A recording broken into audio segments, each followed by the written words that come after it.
Tātāra whātu le amatanga le nei wā yaso I se whapoponga fo I o talafo o le Radio Samoa. Mo moatu mai a Amerika masasa e tu te tonu, wa saunoa Trump e matua I le taliaina le taliane a Iran I le fuafuanga na tu inatu e Amerika e whaamuta ai le taua. Wa whaeroa le CNN wa wha umi lava le nei mata upu mai le au sia lava se marienga o se whine mu I tala noanga o lo wha wopea. I Israel wa whaeroa le pāramia o Benjamin Netanyahu e iai lava ngā ruenga fia whaia I le mata uple nei o lo tutu whaatasiai ma Amerika whaasanga I a Iran ma whaeroa I le I tu ua lava e Tehran le wha wau pea o ngā ruenga Iona no fuanga niukiria. Wari ptia fo isa whaia se tala noa ngā Netanyahu ma Trump I lungo le telefoni ai I le Strait of Hormuz wa lapata I ane le militeria Iran o atunu uma o lo o whaia lato sāpo o sanctions whaasanga I a Iran o le aiai whaafita auri lato te whasangai pe a whao ngai a lato waa le Strait of Hormuz.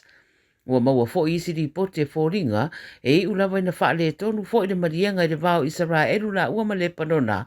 maari di ai e tau fia whetawinga a o lea lava o lo o wha o pea o na whetaria I osu whainga I le vau Israelu ma le Hezbollah. I wharani waria e aunga o le hantavirus I se tasi o pāsese le vaa o le MV Hondias le ana mariri waitanga te tolu ma isi na a afia a o alu le whai ngā malanga lea vaa mō tā whaonga po le cruise ship.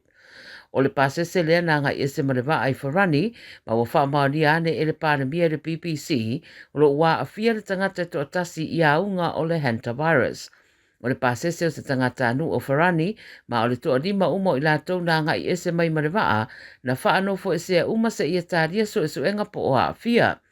Whai mai le matanga rengo le wā e whafo wharani le BBC, a whai e mai ale fitu se fururua I tū laulo o whaanofo e sea I lātou ia, o na whaamatu rei o lātou a inga, e te tau o na whaanofo e sea I fo I mo le isi whasa fururi maaso, ia mauti noa o lo o saunga le mū, mai le o a whia nisi le vairusi. E to asfur fai si pasese mai Spain na malanga ane whaatasi le waalava lea wa ave na sao atu I Madrid o lo o whaanofo e sea I fo I se whare mai o le militeli I le laumua o Spain. O pasese Britania wa ave atu I malai lele I Manchester ai le o iei nisi o li putia le a fia ni aunga a lo o mata I tui na pea. I Ausitalia to ruata mai ta I eiso tanga I le ISIS po le Islamic State wa pueina mamoria I morianga o whainga whapolonga slavery offences ina watuwai mai Australia. Sa I Suria man au maui se camp ro sa I dieneini avanoe to te tala I tua o Kausa Ahmad e rima su tolu tausanga ma Zainab Ahmad e tolu sa purutasi tausanga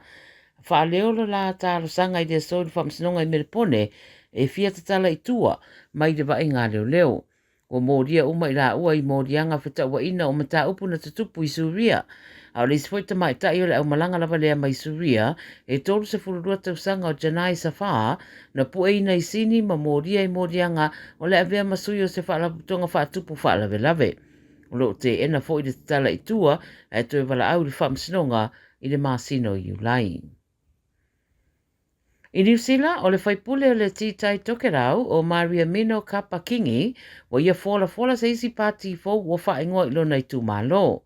O le whaipule rea pe o na riputia le Radio New Zealand, na whaate a ese mai le pātia Māori le tausanga na tenei, au le itu inane le whaiunga le whamsinonga maurunga I winga le whaamaloloina o ia, na tā uai e le whaatu la whanoina. Na toe whaurufale le pāti le masino mati, pei tai o le ua fola o le atau wā I lalo seisi fua. Wa mai aia le ripote le Radio New Zealand o le ngāio inga ua whaia e whaatatau le toe whaatu mawina o le pāleni o mea. Wha marusia o le iai o sui whaaloto I whale, ma ia whaamatu atu ai se whi au manino, ia awana I tu mamaina marusi anga whaapolokiki o le te tai toke rau. Whaelo fo I seisi ana saunoanga e fōringa o le atau wā I se tūlanga tūto o tasi, a waliputia fo I o le vaiasa taluai na whaamawai umaisu I o le komiti le tītai tonga mai le pāti a Māori. Talamulimuli ma le atu Solomona, o le whiriwhiri o se pare mia fo o le atu Solomona o whaatūlanga I le aspirator le Vasanei, e toa tolu sui whaatatu o le awhai I le whiriwhiringa. O le whai unga le vai asta ruai na wha malolo ai le pare mia sa iai, Jeremiah Manele, i se lafo le le wha tuatuaina, i si dia la i titi i le rua tausanga talo na tūra i mai le tofi.